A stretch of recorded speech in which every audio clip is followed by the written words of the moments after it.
You are now listening to Testimonies with Terry.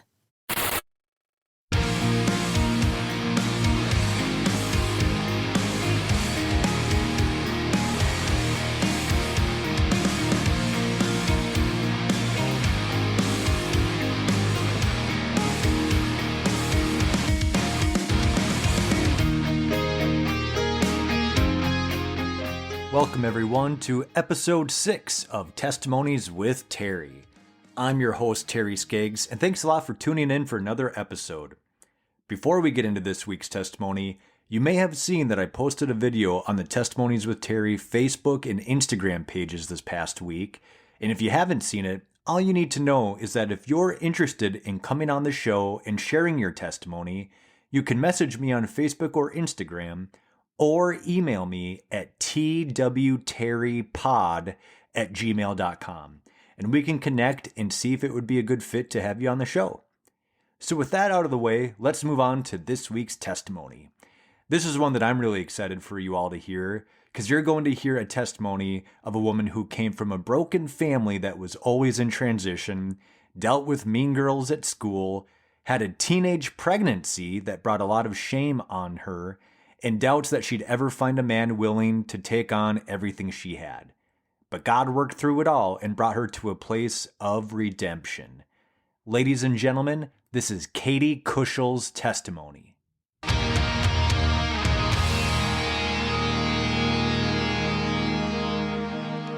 All right, guys, I am here with the very talented Katie Kosciel. Katie, thanks for joining me. Thank you for having me.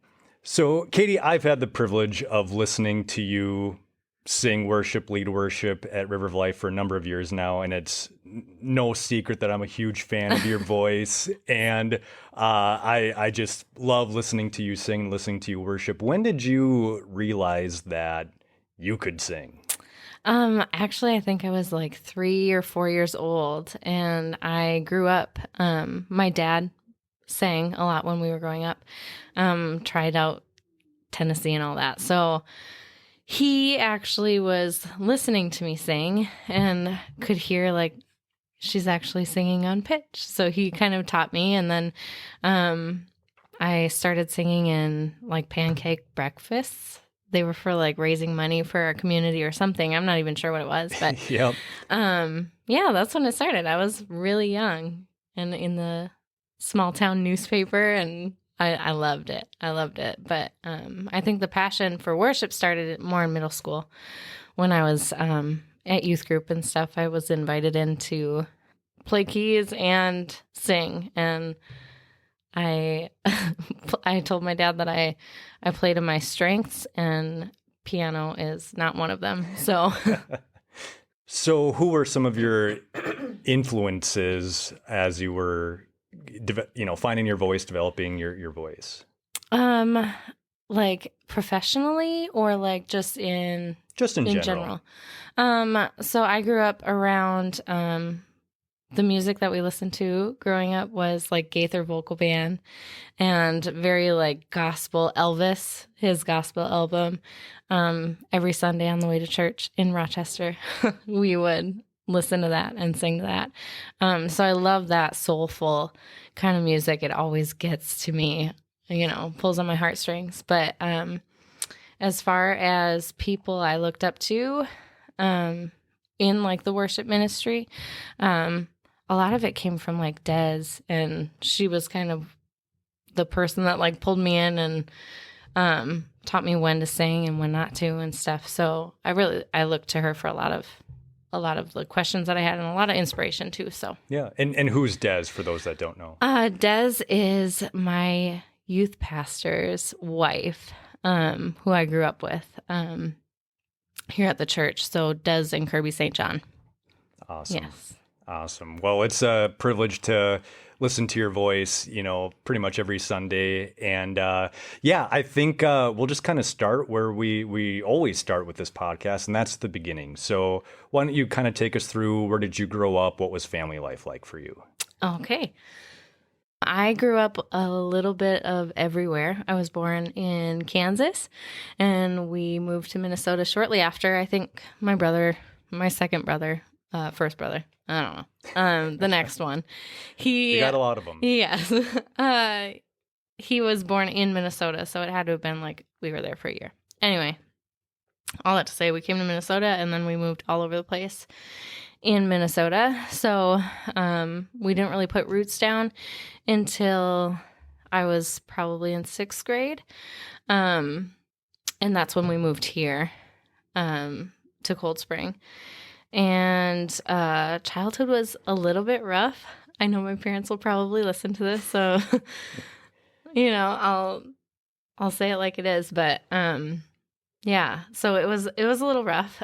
We grew up kind of moving around a lot because of jobs, because of finances and things like that. So it was tough. It was hard moving from place to place and making new friends and having to start all over and stuff like that. But when we moved here, we got involved with the church. And basically what had happened was my parents got into a situation where they ended up splitting up for a year.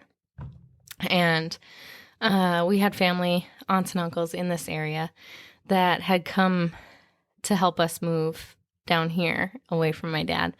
And I told you I'm a crier and I already feel like I'm on the verge of tears, so try to keep it together. So we moved here and we were here for about a year before my parents ended up getting back together. But that was all through counseling and stuff through River of Life with Denny at the time. Yeah, that's when I started getting involved in youth group and youth ministry and built like my core group of friends. So yeah. What was that like for you going through your parents' separation? It was completely unexpected. I think 9/11 had just happened. And so it was already kind of like a chaotic start to the school year that year. And then we had to go from like that chaos to my uncle, I woke up to him in my room saying like, Katie, wake up, like we're gonna go. So it was that unexpected, where it was the middle of the night and we were taking off kind of a thing.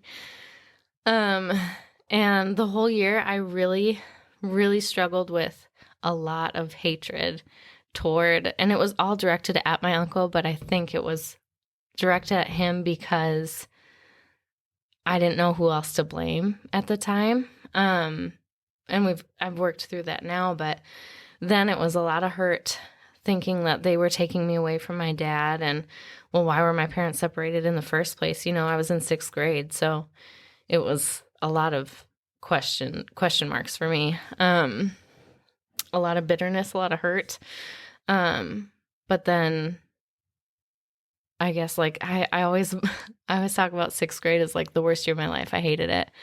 I was bullied in school being the new kid, and I make fun of myself because I have a snaggletooth, and that's when it started to grow in, was when we moved here at worst timing ever. Yeah, so I was made fun of for that. And then just girls, I can still remember there was a list that they made, and they said, if you do these 10 things, then we'll be your friend.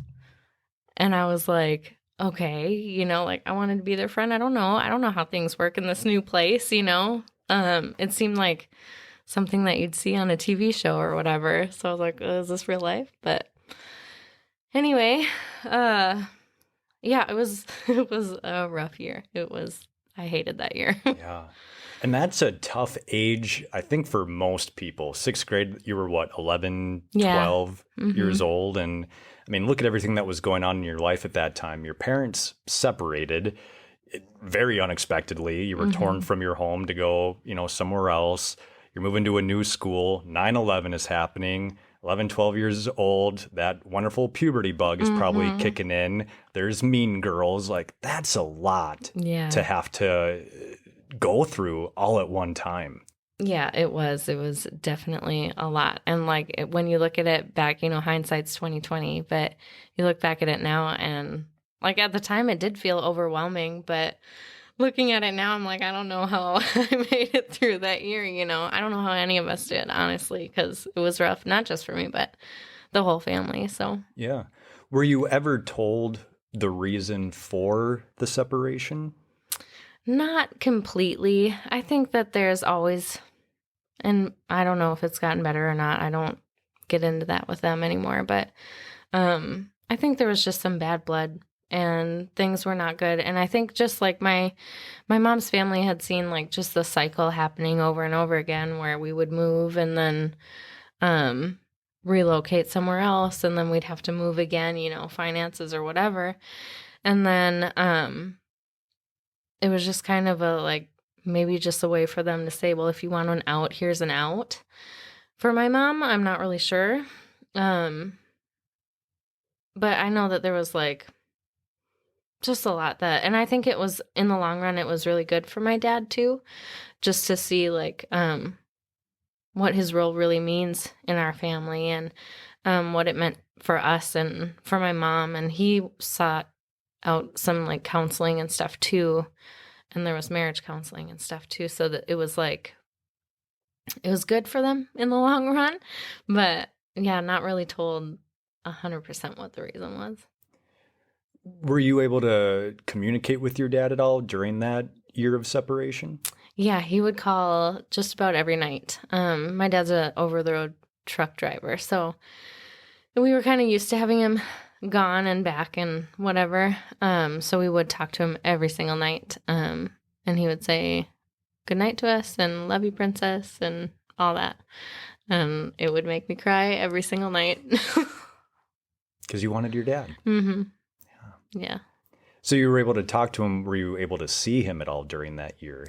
We didn't see him for probably about 6 months. Wow. And the first time we saw him was, goodness sakes, was actually at the church. Denny had arranged for us to all be together in, like, I think it was a conference room or something at that time. And we just had pizza with my dad and our pastor. And it was awesome. I remember running in and being, daddy, and it was good. And then after that, it was more frequent. I think that's when my parents started marriage counseling and stuff and trying to work things out and where do we go from here kind of a thing. So all this is going on. Who was your support system throughout all of this? Did you have one or did you feel kind of alone? At that time, I think most of it was alone. Man, I haven't thought about that in a long time. Mostly alone, I would say. I had a cousin that was kind of close in my age, but at the time, I think we were living with them and stuff, and so it was more like I was probably the annoying younger sister kind of a feeling for her, but for the most part, I think I kind of went through it alone for that first year for sure. And then after that, so in 6th grade at that time, you were in it was called missionettes on Wednesday nights and Sunday school on Sunday mornings, and so I had some friends kind of that first year through church. It wasn't until I started 7th grade and I went to youth group that I met Amber Haugen, and she like took me under her wing. Like, I don't know that it was really a choice. It was we were just drawn together, and obviously like now I look back and I'm like, there's no way I would have gotten through a lot of what I did without her and some other people that came in to support me. And I know the Haugens play a big role in your story. Mm-hmm. Kind of backing up a little bit, what was your relationship with your siblings like during this time? Like, oftentimes when families go through a stressful situation like that, it can either bring everyone together and, we're going to just hunker down together, or it can kind of split families. Mm-hmm. With every, child kind of having a different viewpoint on who's in the right, who's on the wrong, and how do we cope with this. So what was your relationship with your siblings like during that time? I was 100% their protector.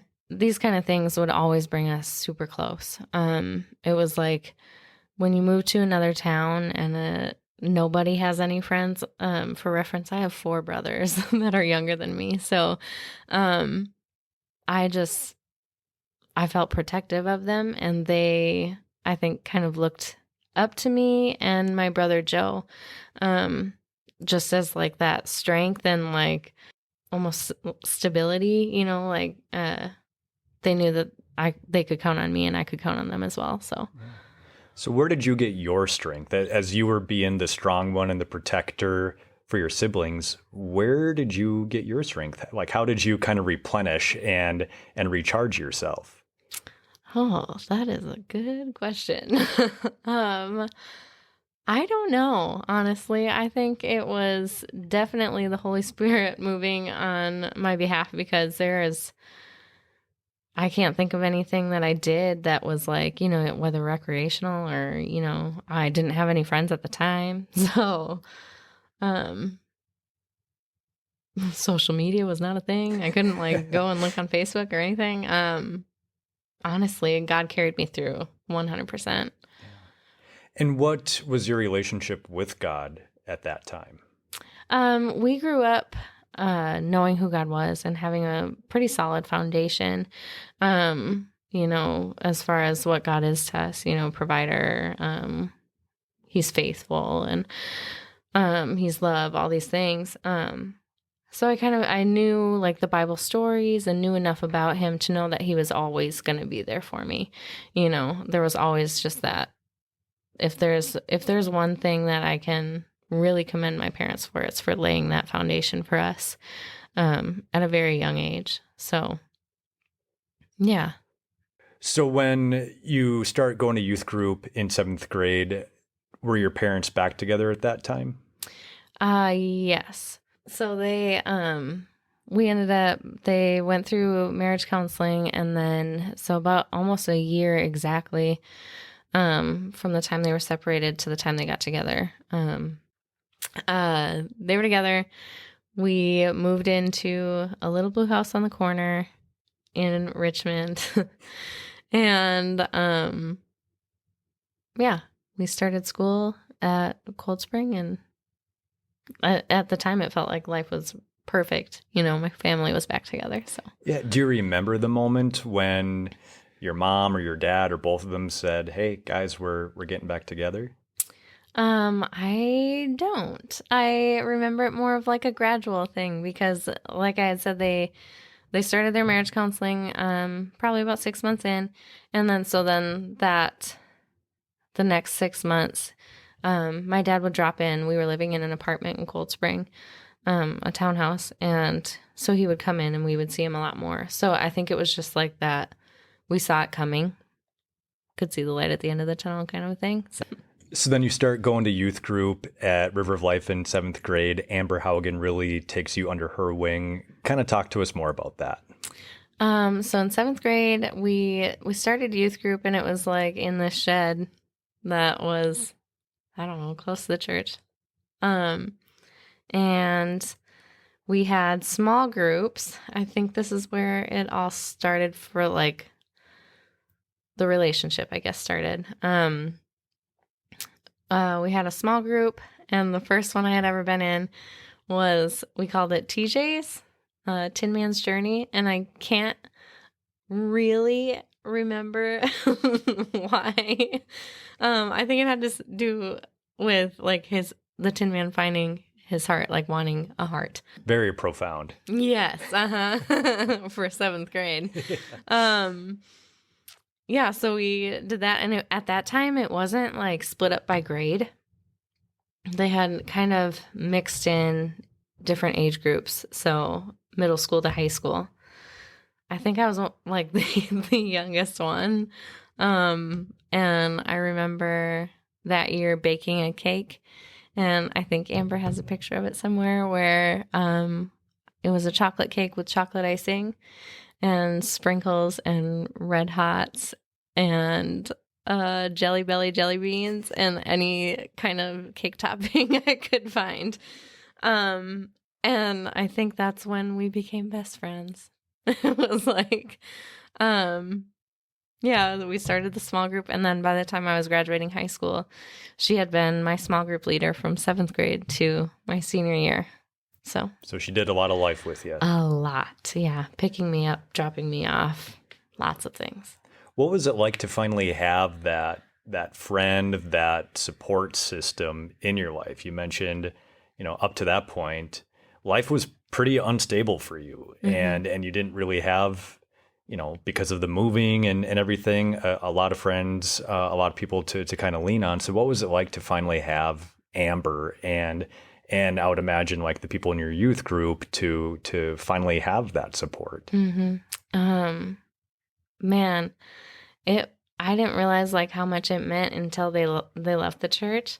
And they're doing great things, but at the time I didn't really realize it was just like this relationship that grew out of basically nothing, So but looking back, I guess it meant everything, cuz like you said, I hadn't had anybody that was really stable in my life at all. And I think that Haugen's, along with like my best friend, is somebody I met in middle school here at the church. So just to have that, it almost made me feel like normal, I guess. Like it grounded me a little bit more. I don't know. Like there's so many things that I would run to Amber about, and just like life stuff, whether it was like little or I was dating some boy, or, years later, being like, hey, I'm pregnant, like these were like the huge moments that I would just always run to her for. So 6th grade was rough. Did 7th and 8th grade get any better going into high school? Did you make friends? Did things slowly kind of start coming together for you? Yes. So 6th grade, actually, I did meet my best friend was through middle school and high school. I met her in 6th grade, and ended up having like a really good core group of friends. I loved it. I loved the experience of middle school and high school. I think I was super, super annoying, full of energy, and probably super extroverted, I would say, at that point. And yeah, I had a good core group of friends in high school, but it was always like my church friends and my school friends. It was always separated. It was like, I remember even like, we had a huge group of friends that we did everything together. But I still remember being like, I just want like more than that, like I want to be one of those like popular kids or whatever. And even in like with my church friends, I remember them like different adults that were pretty influential in their lives. I remember looking like, I want their approval. It was always like searching for something like deeper, and I didn't really realize like at the time like what I was really searching for. I just knew I wanted like more out of those relationships. When you say you were looking for approval, what do you mean by that? I think I just wanted to like know that like I was accepted and like for who I was, because while we're in the same area from 6th grade till my senior year, there was like a little blip in there where we moved away and came back, but we were still moving from house to house to house. And so there wasn't really a whole lot of stability in my home life.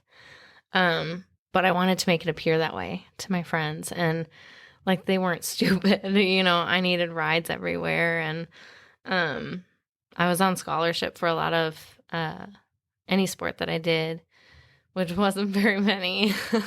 I'm not athletic. What ones did you do? I played softball in middle school, and I played right field because I sucked. And I was a cheerleader in high school, and that I was actually pretty good at. So I'm pretty proud of that part. But that's it. That's all I did. So then you alluded to it earlier, teen pregnancy. Mm-hmm. So walk us through that. When did that happen? So that was my senior year, and I was dating somebody who, and he would say the same thing. I know it, but I don't know how we started dating because we did not run in the same friend circles or anything like that. But super great guy. We started dating and then ended up going to prom together, and broke up the day after prom. And I had found out like 3 days later that I was pregnant. I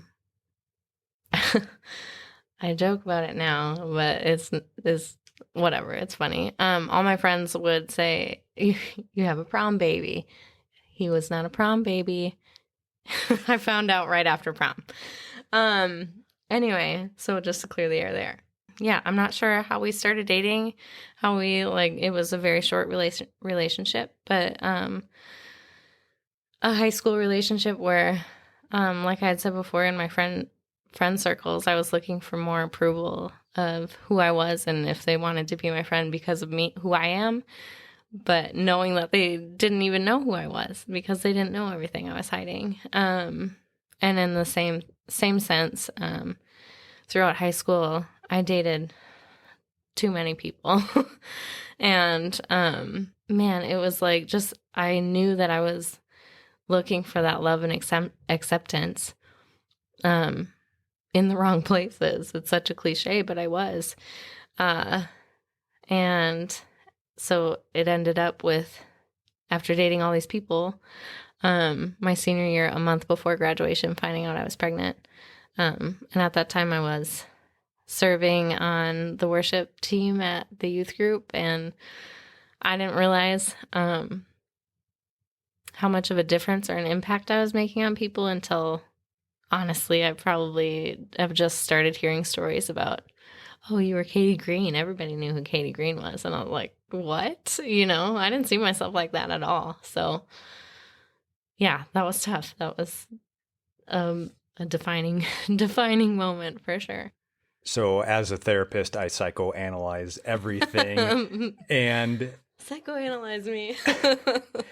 And you were separated from your dad for a year. I think about attachment. Attachment is how we give and receive love, and not having your dad there at a very important developmental stage for you clearly made an impact. Mm-hmm.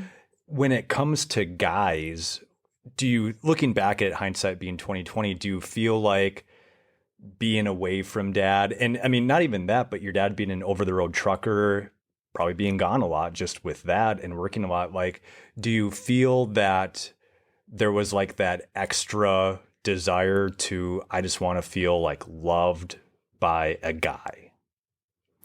I think maybe. But when my dad was home, he was really good at showing me that he cared about me, Mm-hmm. And always called to check in. He still does. But I think a part of me, definitely wanted that kind of an acceptance, the approval from a man, any man that would give me approval. And I was just thinking about it the other day because I was like, I don't know what questions he's going to ask, but I know we're going to go here. I just think that, we long for approval and acceptance from everybody, whether you want to admit it or not, everybody's looking for that on some level. And I think for me, I liked the way that I felt when another boy, let's face it, they were boys, not men, would tell me that they loved me, or the way I felt when they wanted to hold my hand, And then it just escalates from there where it's like you're just searching and searching for that next high of, it felt good when he said that, well, what if we just do this? It's not that big of a deal. So, yeah, on some level, I think that it probably was that acceptance from a man, wanting a man's presence. So before we go any further, what advice would you have to teenage girls now that are seeking out love, seeking out acceptance from guys? What advice would you give them? I'm already tearing up and choking up. If I could give advice to any teenage girl looking for that, whether you realize it or not, I would look her in the eyes and tell her that she's worth so much more and that she was bought at a price that nobody else could pay, and just to really look down 10 years from now. Do you want this to be how your story started? Because all of our actions have consequences, good or bad. So for me, I think that's the biggest thing was that I wish somebody had told me that I was worth it, and I'm sure I had some people that were saying it, but it's I'm not even sure. Maybe my dad, maybe my mom, people of influence, just to look at me and say, you're worth so much more, than what you're letting yourself go for. Yeah. That's a good word. Thanks. So 3 days after prom, you find out you're pregnant. You're weeks away from graduation at that point. Take us through that. What was it like having to tell your family, telling Amber Haugen? What was that like doing that? So I found out I was pregnant and I told 2 of my friends right away from high school. Definitely didn't tell my church friends right away. But I found out coincidentally on a Wednesday and knew I had to go to youth group that night where something was weird. And because Amber was probably picking me up. But I told 2 of my friends and that was it from school. And then I went to youth group and Kirby St. John, bless his heart, was speaking on what skeletons do you have hiding in your closet? And I was like, oh my goodness. So obviously I'm sitting there I'm already a crier, naturally, always have been.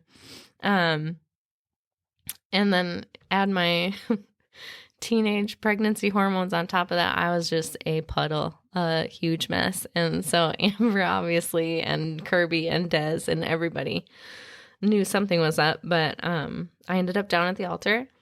Amber came up and she prayed for me and asked me, what's going on, and I choked out the words, I'm pregnant, and she sat there at the altar and cried with me.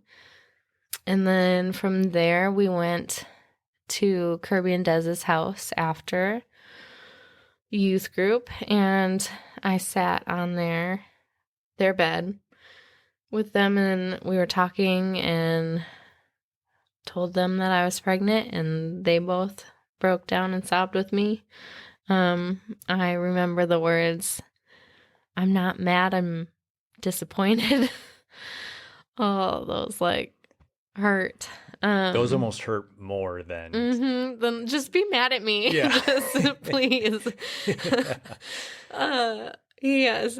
But I also remember Kirby saying, God still has a plan for your life and you're still going to get there. It just might take a little longer than what he had planned for you in the first place. And it was right then when I was really, there's nothing that I can do, or I can't hide from it. I can't run from God, because there's nothing that I can't do that he will not forgive me for and love me for and still bring purpose from it. Amen. So, yeah, I remember Kirby saying that, and from there it was just kind of like I waited. So I found out that Wednesday. I told them that Wednesday night, and I waited 2 more weeks to tell my parents. And oh, I was such a coward. Oh man, I wrote them a letter. I wrote my parents a letter, and it might have been like 2 pages front and back, and I put it under their coffee pot so they would find it in the morning. And mind you, I was 17, so justified. And then I hid in my room until like noon, and I came out, and then because I was hungry. Otherwise I wouldn't have been out there. And it was very, very quiet, and my mom was going back to the coffee pot, and my dad was standing at the counter, and I was pouring a bowl of cereal, and he came up to me and he hugged me and he said, I love you, princess, and I will always be proud of you, and I will always love you.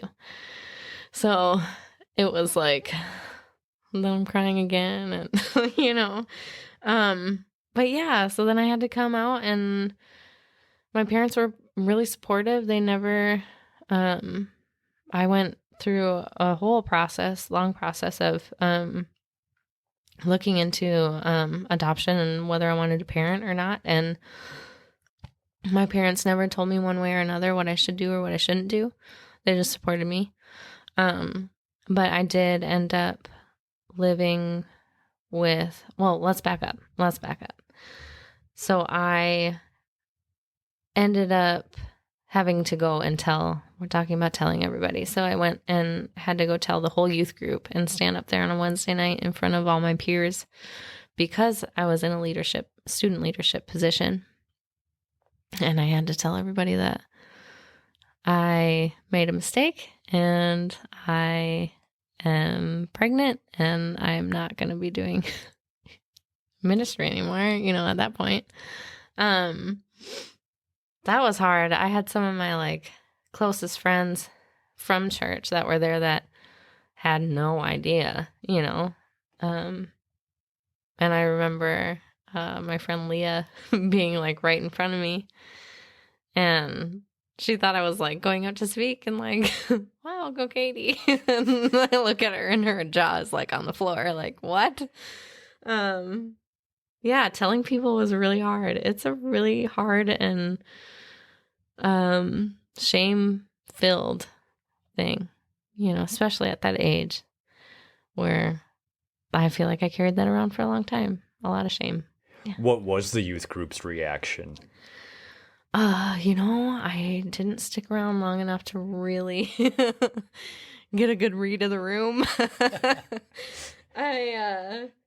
It was very, very somber in there. Very quiet, a lot. There was a huge gasp. Everybody was kind of taken aback. Yeah. But then, so I was a senior in high school, so I had plans for the fall. I was going to go to Rockford Master's Commission, and that was like a kind of like Heartland here, where it's like a 12-month or 9-month internship with a church, and you learn how to do ministry. And my calling, I felt on my life, was to go into worship ministry. Obviously that wasn't going to happen now. I wasn't going to move to Illinois while being pregnant. Anyway, so since I had plans to just kind of get out of my house, my living situation with my parents and stuff, and like I said, it was still kind of the different houses like every other year. So just to know that there would be like that stability there, Kirby and Des invited me to come live with them for my pregnancy, and they kind of helped guide me through like just all the all the things that like I wasn't really necessarily thinking about, adoption or parenting, what each would look like. We went through and actually looked through family profiles. They called them lookbooks where I was, and just really got a feel. And they prayed for me, obviously, so much. And I had a curfew. I think I had a curfew with my parents too, but I didn't abide by it. But I had a curfew there. There was just really solid boundaries set for me, things that I couldn't do and could do. And the biggest thing was that they wanted me to have a devotional time every single day, and just dive into the Word of God and praying and all that. So we did a lot of praying over my pregnancy and my decisions and all that. Was your baby's dad in the picture at all during this time? Were you in communication with him? I at my 20-week ultrasound, when I found out that it was a boy, I texted him, "Yeah, it's a boy," and he said, "Cool." But okay, so like during the pregnancy, no, he wasn't involved. But I will say that he was a student. He went to college up north and also played football and stuff there. So, and I was due in November. So that's like, you're wrapping up football. I think you're wrapping up football and finals and things before all your break stuff. And I actually ended up delivering 5 or 6 weeks early. So it was I was due in December. That's right. So I was due in December, and Carson came in November, almost exactly a month early. When I called Carson's dad, he took his last final and he was there. And he's been there ever since for Carson. So he has been really good. Who was with you during the labor process? It sounds like you had a really great support system throughout your pregnancy. So who was there with you as you were giving birth to Carson? Yes. Okay. So I actually, there's a theme here. Like everything happens on Wednesday nights. So I went into my water broke actually. And I went to the hospital with my mom. My brother drove us, and I can remember him. It's like the way that you picture any first-time dad, like, it's time, we need to go to the hospital, and he did the same thing. He was like, what do you need me to, what do I do, So my brother drives me with my mom, and then my mom was in the room when I delivered, and Amber and Des were in the hallway and heard him cry when he was born. So they also got to see a nursing assistant. I don't think she was an assistant. It was like they're just kind of trying out different departments. Kind of like a shadow? Yes. We have a student shadowing today. Would you mind? I'm like, I don't care. And apparently this was not the department they wanted to be in, because they came out and there were 2 nurses holding another nurse, and they got out and the door shut and they dropped this nurse. She had passed out from seeing a child born. Oh my gosh. Yes. So that was like the funniest story I think that came out of all of this. So she got some clarity on her career choices. Yes. And the birthing wing is not her calling. So, Katie, you give birth to Carson, and the doctors hand Carson over to you, put him in your arms. What was going through your mind? Yes. So, I was, first of all, I asked the doctor if they could clean him up before they handed him to me. Oh man, the things. Yeah, so I was like, holy crap, I think was about all I could come up with. And just, I was in tears because that's what I do. And just an overwhelming sense of like peace and calm. I had a confidence that like I could do this. And if we back up a little bit, I think about a month before he was born, maybe even just a couple weeks, I had told Amber and Des that I was choosing to parent. I felt like just in my devotional times, in my praying and just really seeking the Lord for any kind of a sign of what I was supposed to be doing, I just really felt like he was mine and not somebody else's to parent. You know what I mean? Like, I felt like God was going to teach me so much more through parenting him than having somebody else raise him. I'm not saying that's the right choice for everybody, because it's definitely not. Had I not had the support system that I did, I would have chose differently, I think. Yeah, obviously this is a hypothetical situation, but if you didn't have your support system and if you didn't have that faith in Christ, man, your outcome probably would have been a lot different. I remember so I told those two friends that day that I found out, and I remember walking into the high school, and it was like a scene out of a movie where everybody stopped and like looked at me, and I was like, everybody knows, it's a small town, everybody knows. One of the first things that happened after that was that my guidance counselor called me into her office and just asked me, what my thoughts were, and explained my options, quotes. And I looked at her in the eyeballs and I said, I am not aborting this baby. And she looked at me and she was like, can I just ask you, like, what's your reasoning behind it? She's like, I'm not trying to force you one way or another, but what's your reasoning behind it? And I said, well, I made a choice and made a mistake to have sex outside of marriage. And why should this baby not be able to live because of my poor decision? Like, it wasn't my decision to make to end his life or not.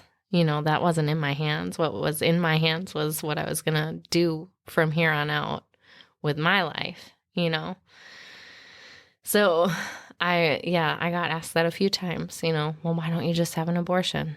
And this is obviously a hot topic, but to me, like, this was just, it's not just something I believe, it's like a conviction inside of me, I did not have the right to end that life. So, had I not known who Jesus Christ was in my life, then things would have probably gone a whole lot different. Yeah.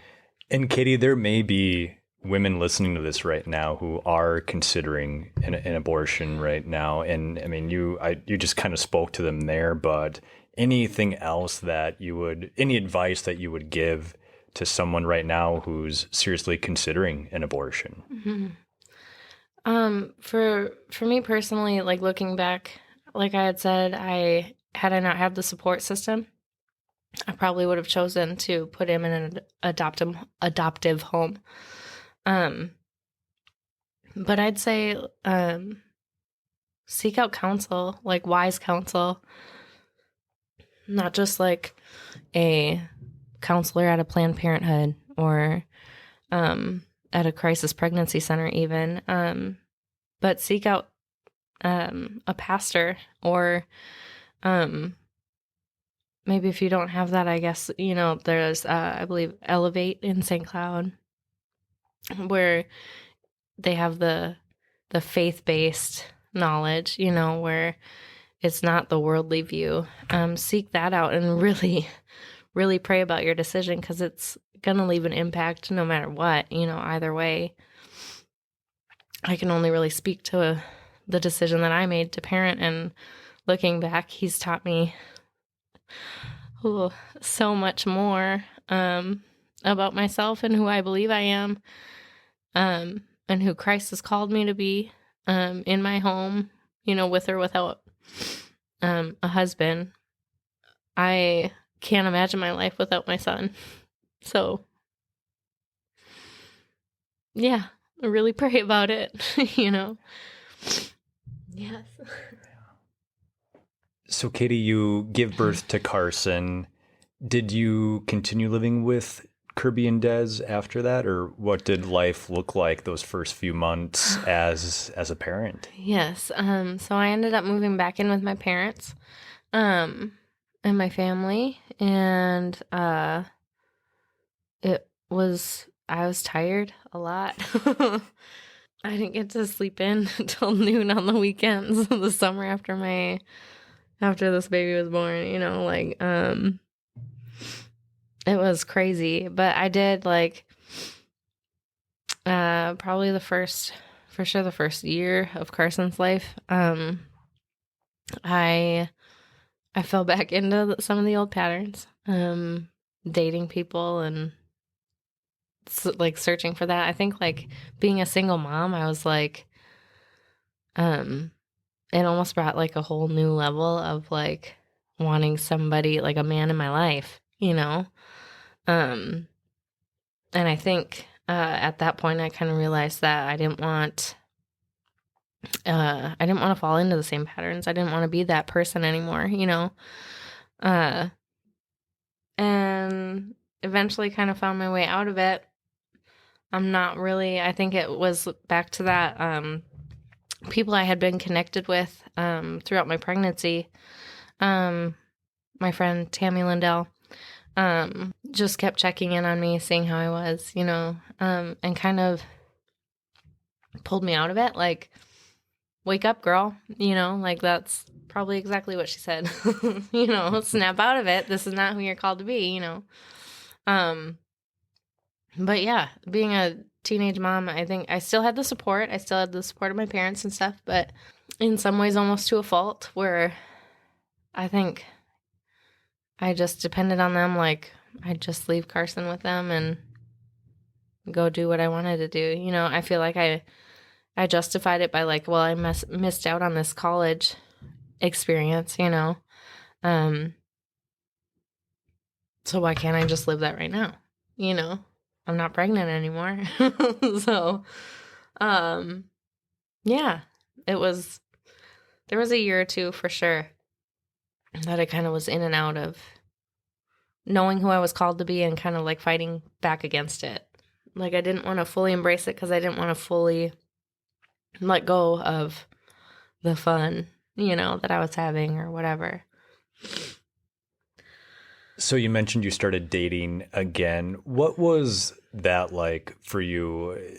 You know, trying to get into your headspace here. You're, you know, young woman, early 20s with a child.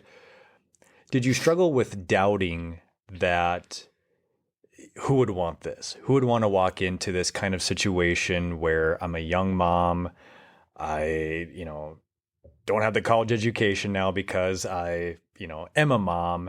Like, did you just have concerns and yeah, just doubts that, man, am I ever going to find someone who wants to be a part of this? Mm-hmm. Yes. I think I battled with that, excuse me, every day. The first relationship I got in, was just dumb. It was just dumb. Somebody I knew from high school. And then after that, it was like I was, okay, the next person I date is going to be somebody that can take this on, you know, like, we're a package deal now. And I would go on that, like, I'd be super strong and know what I wanted. I wouldn't settle. And then, I dated actually a pastor that I really like. That was the first relationship where I was like, I felt like I was doing things the right way, and like he was a pastor, so this was like a good relationship. It was a healthy relationship. And when we ended up breaking up, I almost fell like further back into that pit of shame. I felt like everywhere I went, I was just like branded that single mom, I felt like I wasn't worth anything anymore, like this was a lot for me, to deal with, like to take care of a baby and a lot of responsibility there. And so why would anybody else want to come in and try to take care of both of us? And I had gone to beauty school. I'm a licensed cosmetologist. But even that, like I'm proud of that now, I love what I do. But at that time, I just kept looking at it like, of course I'm a cosmetologist. All single moms are, like I felt like I was just I put myself in this box. And I think I let the relationships that I got in, like, tape the box shut, It was hard to come out of that. Eventually, it was actually Amber when I was, I don't know, maybe 20 or something. Maybe 21 or 22. I don't know, early 20s. She said, "Hey, Carol Lund is starting a single mothers retreat." And it was the first year that they were ever having one. She's like, "If I paid for it, would you go?" And I was like, I mean, I guess. Like, do I have to go by myself? And anyway, she paid for it and I went. And honestly, the whole time I was just so focused on the fact that I was by myself that I just didn't enjoy it. But good did come out of it. I left right after the last session, and on my way home, I just remember breaking down and crying and really asking God, like, what do you want from my life? Because I'm so tired, like I'm so tired of like dating these people that aren't right for me. And I'm sick of like letting him down and letting myself down. And I feel like I just made an altar in my car and completely surrendered. And I was like, whatever you want, like I know that this was a calling, the worship ministry stuff was a calling on my life. If that's not what you have for me, then that's okay, but I want you to show me what you do have for me. And clear as day, I heard the Lord's voice, and he said, "I have the perfect man for you." And I wasn't really expecting him to speak to me about a man right away, but this is what he said. So, all right, God. He said, "I have the perfect man for you." And he is a man that is humble and strong. He's somebody that knows what it's like. I'm going to cry. He's somebody that knows what it's like to grow up without his biological dad, who grew up in a broken home. He's somebody that works hard and does everything that he can to make a living and to succeed. He's stable and he loves me and will lead you and your family the way that I've called you all to follow me. And I was like, I'm still bawling, but like in the back of my mind, I'm like, that's not God. Like, that's just got to be my wish list, because that's like everything I've prayed for and like my list. And like a week later, my mom was like, Katie, what do you think about Justin? Justin was like my younger brother's best friend. And I was like, a little young for me, Mom. And she's like, I don't know. He acts a lot older than he is. And then Justin and I started talking, and I found out that he is the strongest, most humble person I know. He doesn't brag about anything. Actually, like, we just got a new car, and I'm like, let's show the world. And he's like, can you park it in the garage? Like, he's humble. And he is so good at leading our family. He loves Jesus and makes me want to love Jesus more. And he grew up, his dad was an alcoholic. His biological dad was an alcoholic and ended up dying when he was young. So his stepdad stepped in and raised him. And I see more of his stepdad in him than I think even I see of his mom in him. So he definitely knows what it's like to grow up in a broken home and to see that restored through a stepdad. And he's been everything that I prayed for and so much more. You know, like when we finally are willing to surrender to what God's call is, then he's able to bring what he wants for you, you know, what he's had all along, as long as we're willing to surrender and give it completely to him. You know, not to say that I haven't tried to pick it up.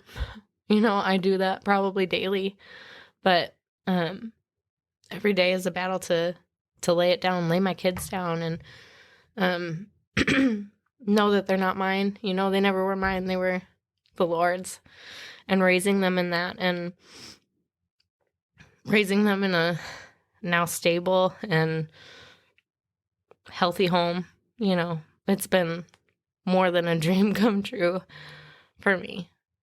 Man, thinking back to those years that you had those thoughts of who would be willing to do this, who would want this, and finally having that now, the Lord providing you Justin, and Justin just checking every box. What a testimony in and of itself that is. Yeah. Of God knowing exactly what you need, providing it exactly when you needed it. I know I've had you a couple of times speak directly to women who may be in your situation at certain points of their life, but women out there, single moms, I know you have a huge heart for them. Single moms who are really struggling believing that, yeah, there could be a guy out there for me that would be willing to take this all on. What do you want to say to them? Man, I would say that you have got to learn to love yourself and to lay the shame down, because that's going to follow you everywhere. And as long as you're full of shame, you're not going to see anybody that God has for you. You know, like, he could be right in front of you, like Justin was. You know, he's my brother's best friend. He was right in front of my face all this time. But it wasn't until, like, I laid it down and I said, God, you can take the shame, you know, and you can take all the past hurt and all these stupid relationships, and I'm going to give them to you. You know, like, I still struggle with shame from time to time, but I would tell any single mom, I've also seen it said solo mom, not single, to lay the shame down and give it completely to God. And if you find yourself picking it up again the next day, then give it back to him the next day and the next day and the next day, and you will never regret it a day in your life. Yeah, it's such a good word. How do you continue to navigate through that shame? I think a lot of it comes from, obviously, how I think that people see me and the fact that I care. you know? I think that a lot of times it's just easy for us to, I think, especially as women, but that's all I can speak to because I am a woman, that where we just look at it, we compare ourselves to people that have it together. When I was single, I compared myself to married women with kids and husbands, and they seem to have it all together. When I was like at my heaviest weight, I compared myself to people that were worked out every single day and didn't have an inch of fat on their body, like they didn't have kids. So I think it's just really super easy for us to keep comparing ourselves. But when I realized that I was doing that, and it was like the perception of like they're skinny, so they have to think I'm fat, or they've got it all together. They've got to see my mess, The fact that I even cared that what they were thinking of me, even though they probably hadn't even had a thought about me. It's just all that internalized perception of what we think people are thinking. So, all that being said, it comes back to seeing it, realizing you're doing it in a moment, or maybe a week later, and then turning it around and lining up truth, with the lies that I'm believing. So where I think I'm unworthy, like God says that I'm worth it. He said that by giving his life for me, when I didn't deserve it. And just really trying to train your mind to trade all the evil for good, all the lies for truth. And I have to do it every single day. So, yeah. And I think you're right on. I think it all comes down to knowing exactly who you are in Christ and knowing that shame doesn't come from God. Shame is from the enemy. It's a tactic that he uses to distort our perception of ourselves and really just drive ourselves crazy. Mm-hmm. And because of what Jesus did for us, we can take authority over that. And Absolutely. It's so cool how, even though you can, you acknowledge that you do have some, struggles with shame, yet that you find yourself back to that place of victory, that place of redemption, that you are not what the enemy says you are. You are a daughter of God. You are, made pure and made clean, and the past can't hurt you anymore. Absolutely. I think of, and I feel like God brings the story up over and over and over again because he knows how much I love it and relate to it. I think of Ruth and Naomi and how they felt worthless, because their husbands had died, and how God had taken their stories and just completely turned them around, maybe just the fact that they're women and I can relate to them, but seeing their mourning turn into joy and how God completely redeemed them. And in my story, I feel like I give God all the glory because he has completely taken my life and redeemed it. And I think that's my favorite word, is redeem. There's so much more that he can do and so much more to my redemption story. And I get so excited because I just look at all these other redemption stories, like I listen to Mackenzie's story, and just how she overcame so much. God is in the redemption business, and that's exciting to me. It makes me look at the single moms and the drug addicts and the people that just are stuck in the same cycles. And I just get so excited to see what God's going to do and how he's going to use them, and even to see how much he's going to use me, and when I thought that, I wouldn't get to do any ministry anymore, when I thought that was over, I got to start doing worship, and that fills me up, just to lead people into the presence of the Lord. Well, it's such an honor, to use gifts that he's given us. And I would say if you have a gift or a calling that you feel has been put on hold because of, something in your past or something that's holding you back, whether it's shame or guilt or, just feeling unworthy, I would say keep calling out to God. We talk about singing your way into the truth all the time. And honestly, when we posture our hearts to worship the Lord with our full soul, our heart, our soul, our mind, and our strength, God is going to take that and use it. Those dreams that you had and that he birthed in you will have new life, Yeah, so that's why I love redemption, because it's brought everything like full circle. Yeah, that's the perfect word to describe your story. And you and Justin have been married for how long now? It'll be 8 years in May. And how many kids do you guys have? We have 4, including Carson, my first, and 1 on the way.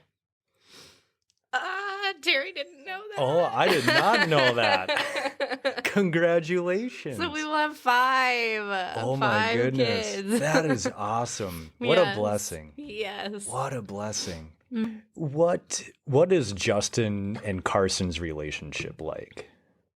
I love their relationship. So Carson loves video games and football, but he doesn't like to watch football. He likes to play it. And he also loves things like nerdy things that I just don't understand. He likes Yu-Gi-Oh! And Pokemon and those things. And Justin just happens to like those things too.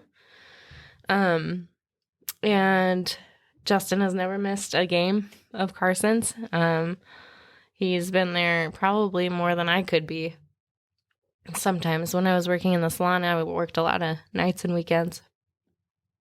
And their relationship is really good. Sometimes I think I get jealous because I think it's stronger than my relationship with him, but he's almost a teenager now. So that's weird. It's like, back off, Mom. Like he still wants me close, but like, he wants Mom when he wants Mom, not when he doesn't, if that makes sense. Yeah. So. What's it been like co-parenting with Carson's dad? Honestly, I think that, not to say that we haven't had any struggles, because there have been some. I think it's difficult when you're co-parenting with somebody who not all their beliefs and their convictions and things line up with what yours are. We're not going to agree on everything, but I think I've had a lot of people that have worked with co-parenting people, mediating and things like that, have said that they cannot believe how well we work together. We don't really do anything through court systems or anything like that. I've been hot-headed and he has. We're both married now.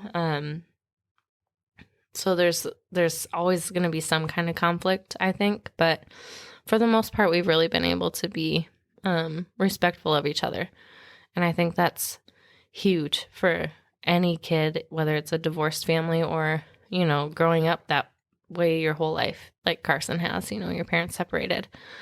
I think the best thing that you can do for your child is to, if you're able, co-parent well and respectfully. And one thing I've always tried my best to do is to not put down his dad or his stepmom in any way in front of him, and even like to Justin, because I think that our words have power. And when we speak things out about people, sometimes they become it, and if they don't actually become it, we start to see them more and more like that. So we just try to speak kindly about each other, I think. Yeah. I think it's important. No, I think that shows the maturity that you guys have to, at the end of the day, put Carson's interests, first and give him stability and consistency, which is what he needs. Mm-hmm. Yeah, we've come a long way since high school. Yeah. Well, Katie, you've come a long ways. Yeah, I mean, together you guys have, but even just you yourself have come a long ways since high school. And before we wrap up, at the end of last year, the beginning of this year, I know you and your family had a ton of just like awesome blessings regarding, your house and finances. Mm-hmm. And so why don't we end with that testimony? I'm going to try to make this as like the Cliff Notes version. So last year I felt led first. I felt led to sell our house, and I felt like we had to sell it right now. It was fall or the middle of summer, I think, when I started having these thoughts, the stirring. So Justin was working a ton, so I had somebody come in and fix up the house and finish projects. And then I told Justin in the fall, it was probably September, I was like, I think we need to sell our house and we should do it right now. Because at this point we had some debt, and it was like, it wasn't debilitating, but it was like getting to where we were both stressed. And I said, if we sell our house, we can pay off all of our debt, buy a new house, and that's the only debt we'll have. And he liked the sound of that, but he was like apprehensive, where will we stay? Well, things started lining up. For us, we ended up listing our house, and a friend who Justin was convinced would never let us stay at the resort was like, yeah, you can stay here if you sell your house. So we sold our house and we moved to a resort. Shout out to the Rugemers. They opened that door wide for us, and we ended up finding our, I hate to say forever because I don't know what that looks like, but definitely for the next 10 to 15 years, we will be in this home. And it checked all the boxes. So again, God, I feel like we were in a season of where, God called us like, hey, I've got the answer for you. I felt the stirring in my heart. And at the time, like, Justin was like, well, why don't I feel that way then? If you feel so strongly, why don't I feel that way right now? And I was like, I don't know, but I know that you will know when you know. And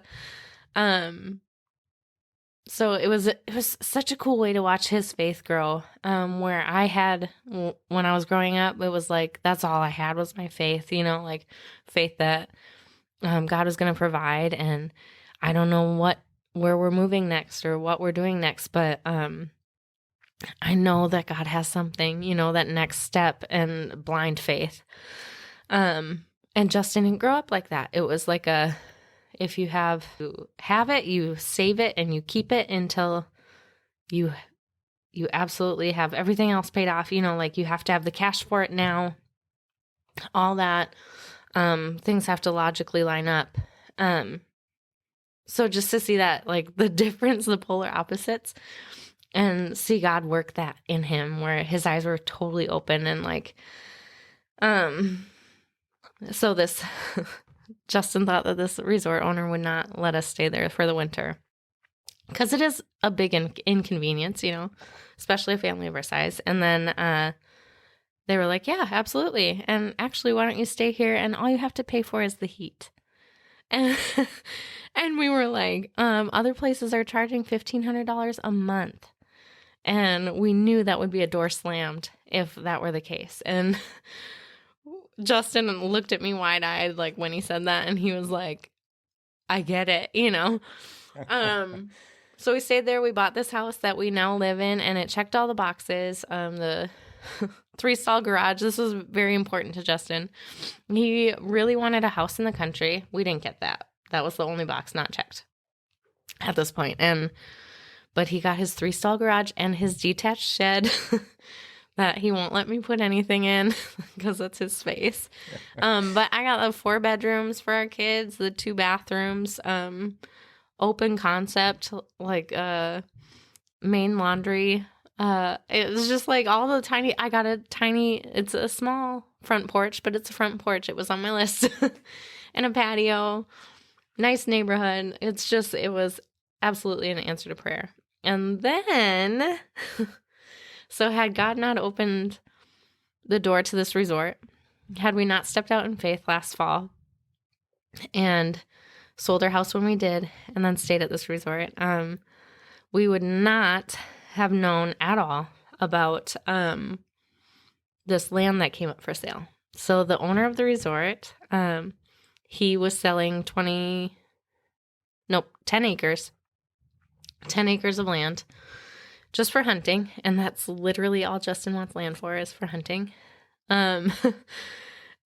He was selling it. He had just come into some property, wanted to sell this, but his wife didn't really want to sell it.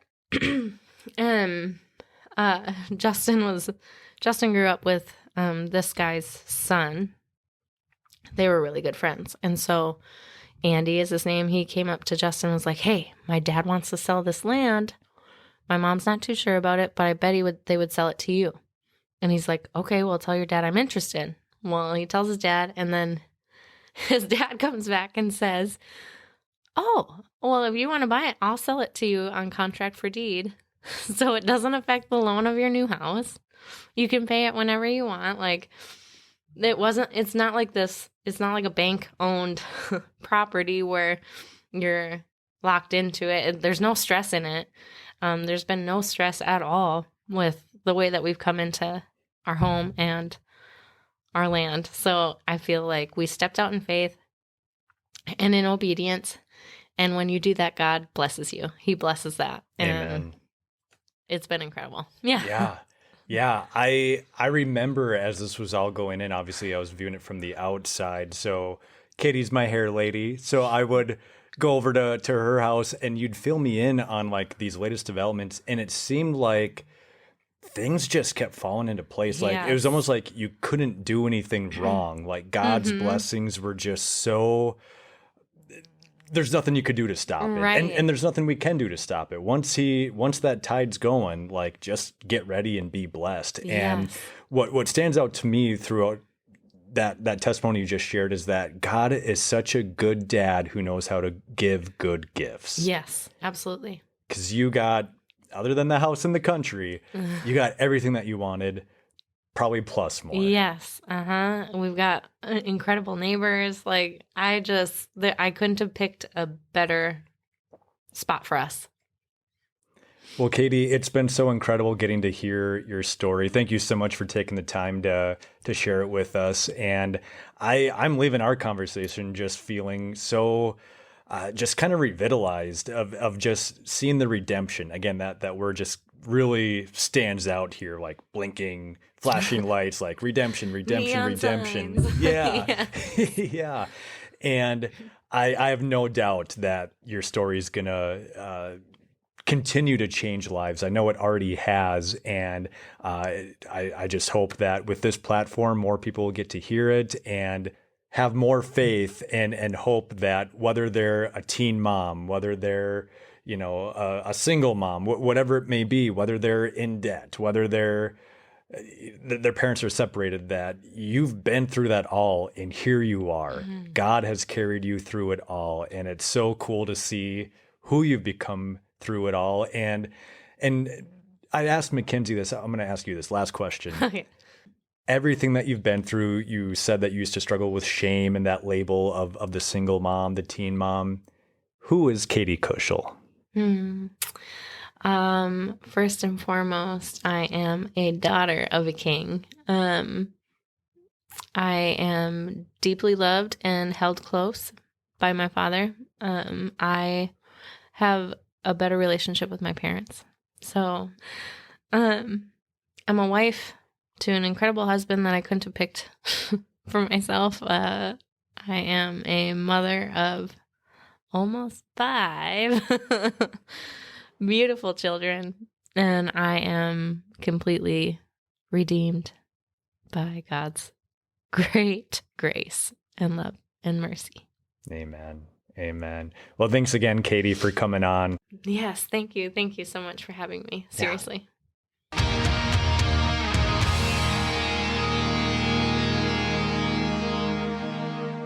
Guys, how cool is Katie?